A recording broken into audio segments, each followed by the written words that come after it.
जामनेर तालुक्यातील ताज्या बातम्या व ठळक घडामोडींसाठी पाहत राहा JBN महाराष्ट्र।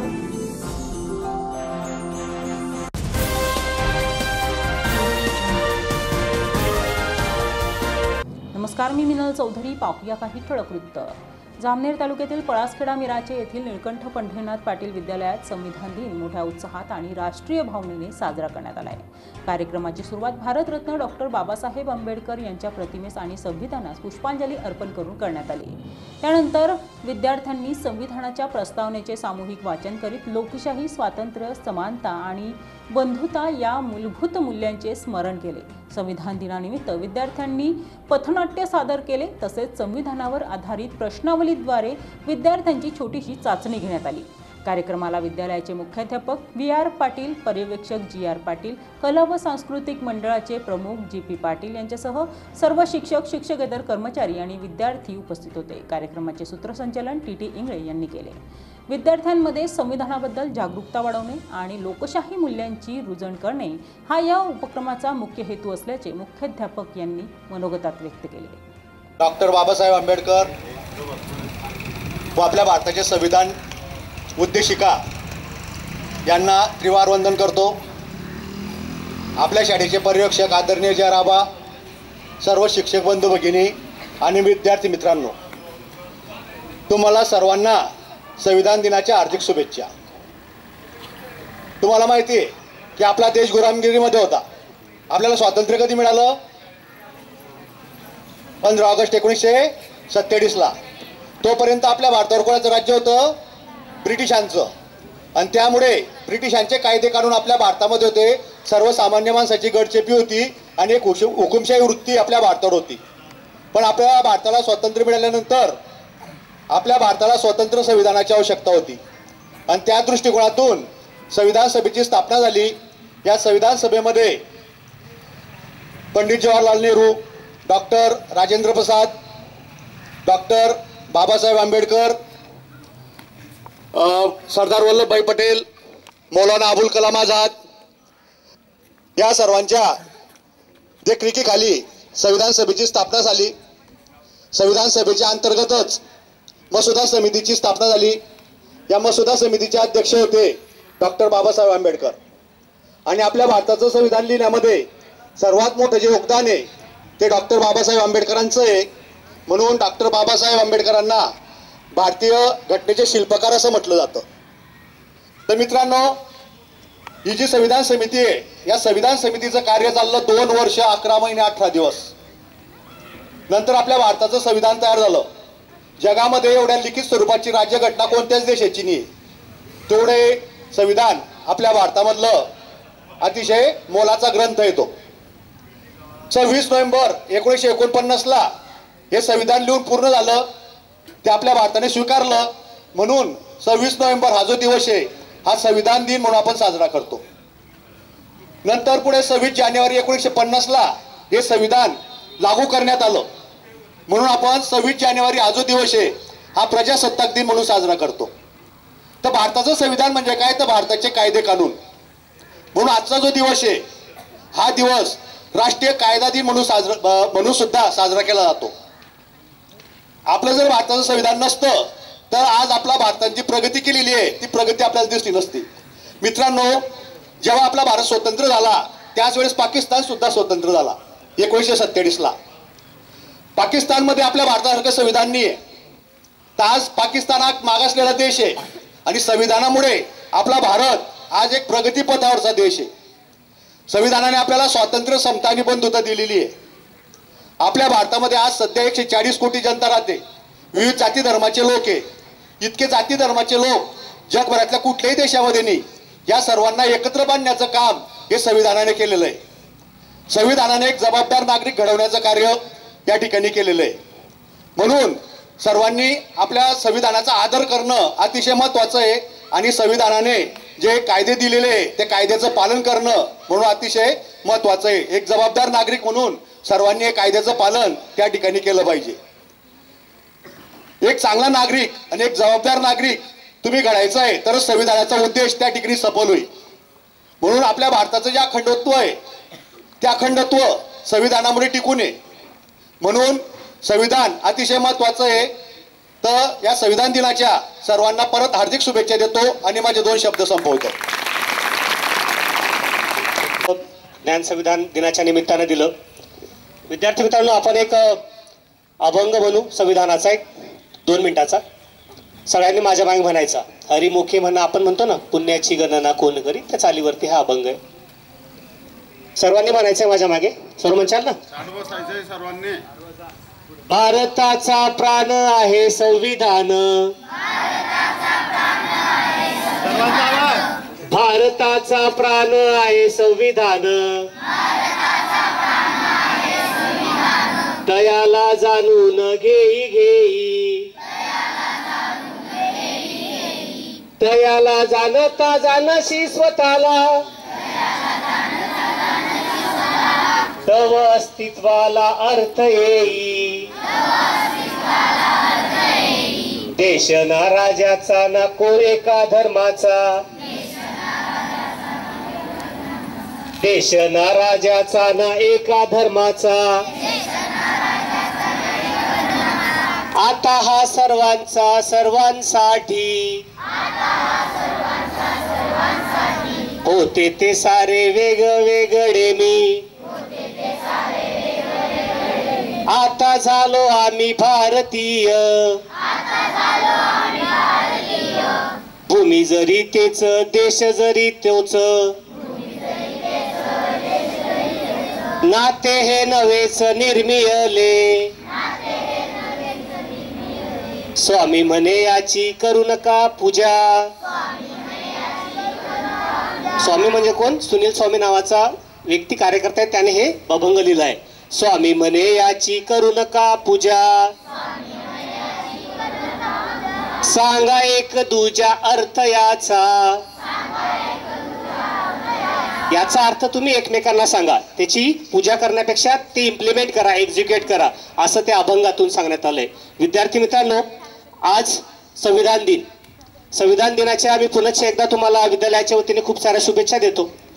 विद्यार्थी मित्रांनो, ही जी उद्देशिका तुमच्या समोर ठेवली ना, ही उद्देशिका म्हणजे काय माहिती का?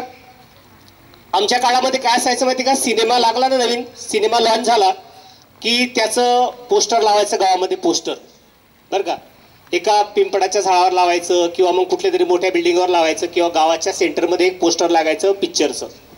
आणि त्या पिक्चरच्या पोस्टरवरून मग आम्ही तिथं जायचो किंवा त्या काळातले लोक जायचे जे पर्टिक्युलरली 70s 80s मधले जन्माला आले ते लोकांना माहिती या गोष्टी. मग त्या पोस्टरकडे आम्ही बघायचो, अरे कोणता हिरो आहे? बाहुबली दिसतोय, त्याच्या हिरोईन कोण आहे? मागे काहीतरी बॉम्ब गाड्या उडताना दिसताय. मग तो पिक्चर लोकांना आवडायचा, मुलांना आवडायचा. मग मुलं ठरवायची की आता हा पिक्चर आपण बघू, या पिक्चर मध्ये हा हिरो आहे, मागे गाड्या उडताना दिसताय, मारामारी दिसते, फायटिंग दिसते ना, तर मग लोक तो पिक्चर बघायला जायचे. मग थोडक्यात काय की हे जे आपलं संविधान आहे ना, हे संविधान म्हणजे काय? एक ट्रेलर, म्हणजे मध्ये काय, पिक्चर मध्ये काय, याचं एक छोटस उदाहरण किंवा छोटीशी एक प्रतिमा त्या ठिकाणी ती पोस्टरवरती लावलेली असायची आणि त्याला म्हणतं प्रिअम्बल, यालाच म्हणता उद्देशिका. आता मी या उद्देशिकेविषयी तुम्हाला एक विशेष सांगतो. काय माहिती का? हे जे उद्देशिका आहे ना, हे उद्देशिका भारताचं एकमेव असं राज्यघटना आहे की उद्देशिका नंतर लिहिली गेली. आधी राज्यघटना झाली आणि मग उद्देशिका झाली. मग तुम्ही म्हणशाल असं कसं झालं? म्हणजे याचा अर्थ असा की भाऊ पायानंतर झाला आणि बिल्डिंग आधी झाली. तर विद्यार्थी मित्रांनो, हा जो सरनामा शब्द आहे ना, हा दुसऱ्या एका अर्थाने भारतीय राज्यघटनेत समाविष्ट होता. त्याला म्हणायचे ऑब्जेक्टिव्ह ऑफ रिझोल्युशन. मग त्याच्यावरून पंडित नेहरूंनी या भारताचा सरनामा लिहिला आणि मग तो सरनाम्याला मान्यता मिळाली, संविधान सभेने मान्यता दिली. आणि मग ही जी आपली संविधानाची तुम्हाला प्रास्ताविक दिसतंय, सरनामा दिसतोय, हा सरनाम्यामध्ये आपल्या राज्यघटनेचा पूर्ण सार तुम्हाला दिसतो. मी तुम्हाला शॉर्टकट ॲक्रॉनिम सांगितलं होतं, SASDLOG, सार्वभौम समाजवादी धर्मनिरपेक्ष लोकशाही गणराज्य. तुम्हाला MPSC UPSC ला पण एक कामात पडेल. किंवा SOSE असं पण तुम्ही ध्यानात ठेवा. म्हणजे काय? सोव्हेरियन, सोशलिस्ट, डेमोक्रॅटिक रिपब्लिक असं जरी तुम्ही ध्यानात ठेवलं तरी तुमच्या ते पुढे केव्हा ना केव्हा कामात पडेल. तर विद्यार्थी मित्रांनो, भारताची राज्यघटना ही एकदमच तयार नाही झाली. मी तुम्हाला सांगतो, भारताच्या राज्यघटनेसाठी 2 स्तरावर प्रयत्न चालू होते. इंग्रज लोकांना पण वाटायचं की आता आपण हे सोडून जाऊ, कारण ते जर्जर झाले होते, त्यांच्याकडे काही पैसा वगैरे काही शिल्लक राहिला नव्हता, ते पूर्ण दुसऱ्या महायुद्धात धो धुतले गेले त्यांना. मग त्यांनी काय केलं होतं, भारताला 1919 मध्ये बघा साऊथ बोरो कमिशन आलं होतं. 1919 मध्ये साऊथ बोरो कमिशन, ध्यानात ठेवा, सिक्वेन्स ध्यानात ठेवा. साऊथ बोरो कमिशन आलं, त्यानंतर 1928 मध्ये सायमन कमिशन आलं, त्याच्यानंतर 1935 चा गव्हर्नमेंट ऑफ इंडिया ऍक्ट आला, त्याच्यानंतर 1942 चं क्रिप्स मिशन आलं, त्याच्यानंतर 1946 मध्ये कॅबिनेट मिशन आलं आणि 46 मध्ये संविधान सभा झाली. हे झाले ब्रिटिशांचे प्रयत्न. त्याचबरोबर भारताचे पण प्रयत्न सुरू होते. सगळ्यात पहिले जर आपण बघितलं ना तर लोकमान्य टिळकांनी एक छोटीशी संविधान बनवण्याचं काम केलं होतं, प्रयत्न केला होता 1895 मध्ये. असं कोणी सांगितलं, ॲनी बेझंटने. आणि ॲनी बेझंटने पण एक छोटीशी प्रस्तावना राज्यघटना बनवली होती. कॉमनवेल्थ ऑफ इंडिया बिल नावाची त्यांनी एक छोटीशी राज्यघटना बनवली आणि त्यांनी ते त्यावेळेस ब्रिटिश पार्लमेंट मध्ये पण सादर केली, मात्र ती फेटाळून लावण्यात आली 1925 मध्ये. त्याच्यानंतर पुढे अनेक प्रयत्न झाले. त्याच्यानंतर भारतामध्ये 1946 मध्ये क्रिप्स मिशन तुम्हाला सांगितलं, नंतर संविधान सभा आली आणि संविधान सभेने मग काय ठरवलं की संबंध भारतातून 389 किती मेंबर गेले याच्यावरती, 389 मेंबर नेमायचे. भारत त्यावेळेस 2 याच्यात डिव्हाइड झालेला होता. म्हणजे भारताकडे इंग्रजांकडे ना काही संस्थानिक होते, जे संस्थानिक 1958 उठावाच्या आधी इंग्रजांविरुद्ध लढले नव्हते, स्वतंत्र राहिले होते, ते काही संस्थानिक, काही विलीन झालेले संस्थानिक आणि वेगळा भारत, असे भारताचे 2 तुकडे त्यावेळेस त्यांनी केले होते. आणि मग ते 389 जणांना संविधान सभेवर निवडून जायचं. 389 पैकी 296 हे गव्हर्नरच्या अंडर मधले होते आणि उरलेले 93, म्हणजे दोघांची बेरीज जर केली तर 389 भरते. तर ते असे 93 वेगळे संस्थानिकांचे असे मिळून संविधान सभा बनवायची होती. नंतर संविधान सभेचं कार्य अनेक दिवस चाललं. विद्यार्थी मित्रांनो, आपल्या भारतीय राज्यघटना बनवण्यासाठी आदरणीय नानासाहेबांनी सांगितलं, डॉक्टर बाबासाहेबांचं जे योगदान आहे हे अत्यंत मोलाचे आहे. कारण त्यावेळचे त्या संविधान सभेतले मसुदा समितीचे एक अध्यक्ष होते टी कृष्णामाचारी, यांनी त्यावेळेस ही पूर्ण डेलिब्रेशन केलं. काय की बाबासाहेब त्यावेळी दिल्लीला एकटे संविधान लिहायचे. एक जण आजारी होता, एक जण दिल्लीला आला असते, त्याला हवामान मानवत नव्हतं, एक अमेरिकेत होता, एक सांगायचा की मला माझ्या घरगुती कामांमुळे वेळ मिळत नाही, असं टी कृष्णामाचारी यांनी ऑन रेकॉर्ड सांगितलंय. आणि म्हणून बाबासाहेबांना भारतीय राज्यघटनेचे शिल्पकार असं म्हटलं जातं. विद्यार्थी मित्रांनो, भारतीय राज्यघटनेने सर्वात पहिले काय दिलं, आपल्याला सार्वभौमत्व दिलं. तुमच्या घरात आज कोणती भाजी करायची, मेथीची करायची का चवडीची करायची का मुंगाची डाळ करायची, म्हणजे आपल्या देशाचे निर्णय आपण स्वतः घ्यायला लागलो. आधी नव्हतं. आपल्याला 15 ऑगस्टला स्वातंत्र्य मिळालं. बघा, 15 ऑगस्टला स्वातंत्र्य मिळालं, मात्र आपण त्यावेळेस फक्त आपल्याला इंडिपेंडन्स मिळालं, आपल्याला लिबर्टी आणि फ्रीडम नाही मिळालं. आपण डॉमिनेंट स्टेट होतो. 15 ऑगस्ट पासून 26 जानेवारी पर्यंत आपण डॉमिनेंट स्टेट होतो. म्हणजे आपण जरी स्वातंत्र्य मिळालं होतं, पण कारभार कोण पाहत होतं, निर्णय कोण पाहत होतं, इंग्लंड मधून पाहायला जायचा. मग खऱ्या अर्थानं आपल्याला सार्वभौमत्व केव्हा मिळालं, 26 नोव्हेंबर 1949 ला. आणि 26 जानेवारीला मी तुम्हाला मागे सांगितलं होतं, मी तुम्हाला सांगेल की एवढा वेळ का लागला. तर एवढा वेळ का लागला माहिती का, पंडित नेहरूंनी 26 जानेवारी 1929च्या लाहोर अधिवेशनामध्ये घोषणा करून टाकली होती संबंध भारतात संपूर्ण स्वातंत्र्याची. मात्र त्यावेळेस काय झालं, महात्मा गांधींना माहिती होतं की आपल्याला 29ला आता काही स्वातंत्र्य मिळणार नाही, पण महात्मा गांधींना वाटत होतं की जाऊ द्या, लेकरं खेळताय खेळू द्या. पंडित नेहरूंनी डिक्लेअर करून टाकलं की संपूर्ण स्वातंत्र्य, मात्र तेव्हा दिलं नाही, तेव्हा भारताला स्वातंत्र्य मिळालं नाही. मग ती तारीख होती ना 26 जानेवारी 1930ची. तीच पंडित नेहरू ठरवलं की आपण 26 जानेवारीलाच आपल्या भारताचा संविधान एक्झिक्यूट करू किंवा अंमलात आणू. म्हणून संविधान 26 जानेवारी 1950 पासून लागू झालं. आता 2 महत्वाच्या गोष्टी सांगतो विद्यार्थी मित्रांनो. जर काही लोकशाही टिकवायची असेल तर बाबासाहेबांनी आजची 26 तारीख आहे ना, बाबासाहेबांनी 25 तारखेला एक भाषण केलंय. 25 नोव्हेंबर 1949 ला एक भाषण केलंय. ते त्यांच्या आयुष्यातलं सगळ्यात मोठं भाषण आणि सगळ्यात महत्वपूर्ण भाषण. त्या भाषणातले 3 मुद्दे तुम्हाला सांगतो आणि मी कन्क्लूड करतो. पहिला मुद्दा, बाबासाहेब सांगतात, जर का तुम्हाला ही लोकशाही टिकवायची असेल तर तुम्हाला राजकीय लोकशाही सोबतच सामाजिक आणि आर्थिक लोकशाही सुद्धा जिवंत ठेवावं लागेल. त्यानंतर बाबासाहेब काय म्हणतात माहिती का, कितीही मोठा नेता असो, पुढे म्हणतात तुम्हाला जर काही लोकशाही टिकवायची आहे तर बाबासाहेब म्हणतात कितीही मोठा नेता असो त्याच्या प्रती तुम्ही तुमचे स्वाभिमान गहाण ठेवू नका किंवा त्याच्यावर एवढा विश्वासही ठेवू नका की जेणेकरून तो त्याच्या अधिकाराचा वापर तुमच्या संस्था उद्ध्वस्त करण्यासाठी करेल, असं बाबासाहेब सांगतात. जॉन स्टुअर्ट मिलला कोट करता बाबासाहेब. कारण बाबासाहेब सांगतात की कोणताही व्यक्ती हा स्वाभिमानाचा बळी देऊन, स्वाभिमान गहाण ठेवून हा स्वातंत्र्य विकत घेत नसतो, किंवा कोणतीही स्त्री हा शिलाचा वापर करून स्वातंत्र्य विकत घेत नसते, किंवा कुठलाही देश हा स्वातंत्र्य गहाण ठेवून मुक्त होत नसतो. पुढे बाबासाहेब असं म्हणतात की धर्मातील भक्ती हा मुक्तीचा मार्ग असेल. बाबासाहेब काय सांगतात की धर्मातील भक्ती हा मुक्तीचा मार्ग असेल. बाबासाहेबांनी आपल्याला धर्मनिरपेक्षतेचा अधिकार दिला. आपल्या सगळ्यांना धर्माचा अधिकार आहे, पूजा अर्चा करण्याचा अधिकार आहे, आपला धर्म पाळण्याचा, त्यानुसार वागण्याचा अधिकार दिला. पण बाबासाहेब काय म्हणतात, धर्मातील भक्ती हा मुक्तीचा मार्ग असेल. आपण धार्मिक जरूर राहा, मात्र राजकारणातील जी भक्ती आहे, राजकारणातील जी भक्ती आहे ना, ती ऱ्हासाचा आणि पर्यायाने शेवटी अंतिमता हिव्यांचेली तो हुकुमशाहीचा मार्ग ठरतो, असं बाबासाहेब त्या 25 नोव्हेंबर 1949च्या भाषणामध्ये म्हणतात.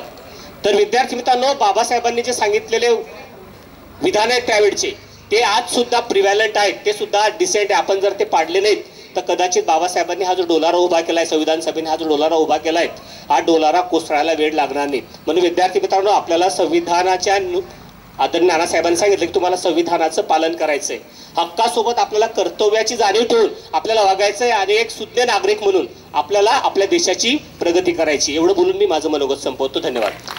यानंतर विद्यार्थी मित्रांनो आपल्याला परीक्षा घ्यायची.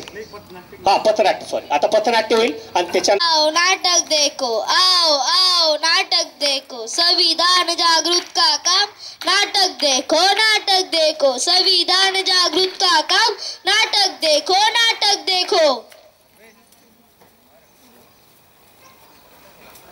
मेहरबान कदरदान साहिबान, आज हम आपके सामने एक पथनाट्य पेश करने वाले हैं, जिसका विषय है जागरूकता संविधान की, जागरूकता संविधान की.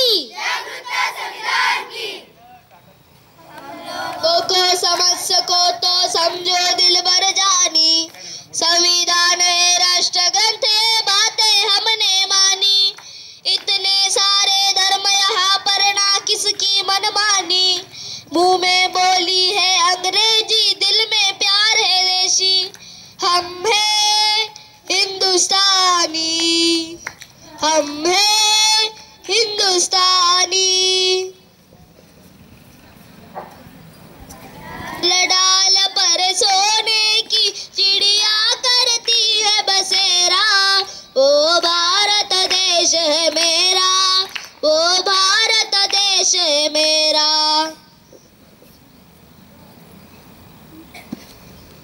क्या आज 15 अगस्त है? नहीं. फिर आज 26 जनवरी होगी? नहीं. तो तुम आज हाथ में झंडा लेकर क्यों घूम रहे हो? अरे क्या तुम्हें पता नहीं, आज हमारे संविधान का जन्मदिन है. गौरव दिन है. मैंने प्रधानमंत्री का जन्मदिन सुना है, मैंने राष्ट्रपति का जन्मदिन भी सुना है, मैंने सलमान शाहरुख का जन्मदिन भी सुना है, पर ये संविधान का जन्मदिन क्या होता है? आखिर ये संविधान होता क्या है? जिस तरह से हम आजादी और सम्मान की जिंदगी जी रहे, वह किसकी वजह से हुआ है? संविधान की वजह से. 70 साल हो गए हमारे देश को आजाद कर. क्या हमने संविधान पढ़ा? नहीं पढ़ा. क्या आपने संविधान पढ़ा? नहीं पढ़ा. क्या आपने संविधान पढ़ा? नहीं पढ़ा. देखो, किसी ने नहीं पढ़ा संविधान. आखिर हमारे संविधान ने हमें क्या दिया? अरे संविधान ने तो हमें क्या दिया?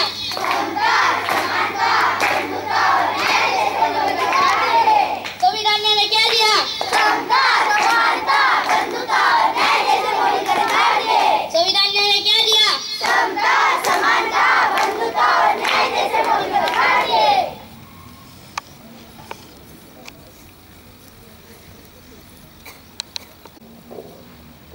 मैं पार्लर में जा रही हूँ, मैं घूमने जा रही हूँ. क्या आपको पता नहीं आज हमारे संविधान का जन्मदिन है? नहीं, मुझे माफ कर दो. माफ कर दो और मुझे भी माफ कर दो. चलो अब हम सब मिलकर संविधान दिन मनाते हैं.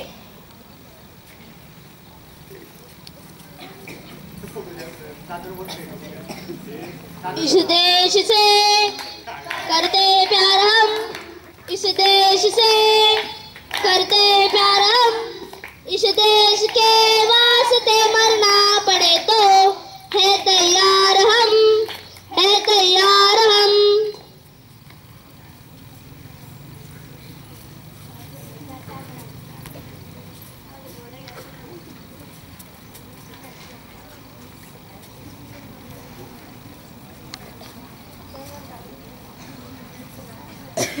चलिए देखते हैं आज हमारा संविधान हमसे क्या कहना चाहता है। मैं इस देश का संविधान हूँ, लाल किले से बोल रहा हूँ, जो भी सत्ता में आता है, मेरी कसमें खाता है, सबने कसमों को तोड़ा है, मुझे जुटा कर छोड़ा है। मैं जब से आजाद हुआ हूँ, अपनों से बर्बाद हुआ हूँ, मुझे बदलने का सपना छोड़ दो। मैं किसी धर्म की किताब नहीं,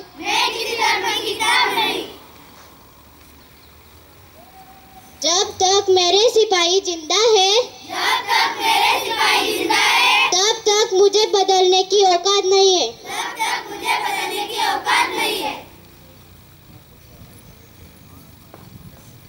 बंद करो ये भेदवस्था, देश को करो ना बर्बाद, ना कोई जाति बड़ी है, ना कोई धर्म। देश का संविधान संभालो, देश का संविधान, राजा हो या रंग, सभी एक समान।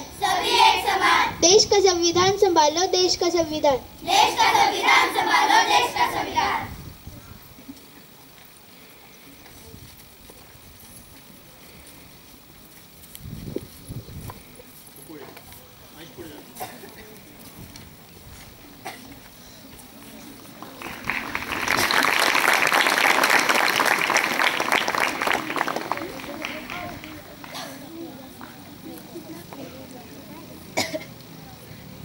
हम भारत के लोग भारत को एक संपूर्ण प्रभुत्व संपन्न समाजवादी पंथ निरपेक्ष लोकतंत्रात्मक गणराज्य बनाने के लिए तथा उसके समस्त नागरिकों को सामाजिक आर्थिक और राजनीतिक न्याय विचार अभिव्यक्ति विश्वास धर्म और उपासना की स्वतंत्रता प्रतिष्ठा और अवसर की समता प्राप्त कराने के लिए तथा उन सब में व्यक्ति की गरिमा और राष्ट्र की एकता और अखंडता सुनिश्चित करने वाली बंधुता बढ़ाने के लिए दृढ़ संकल्प होकर अपनी इस संविधान सभा में आज तारीख 26 नवंबर 1949 को आयता द्वारा इस संविधान को अंगीकृत अभिनियमित और आत्मार्पित करते हैं। जय हिंद।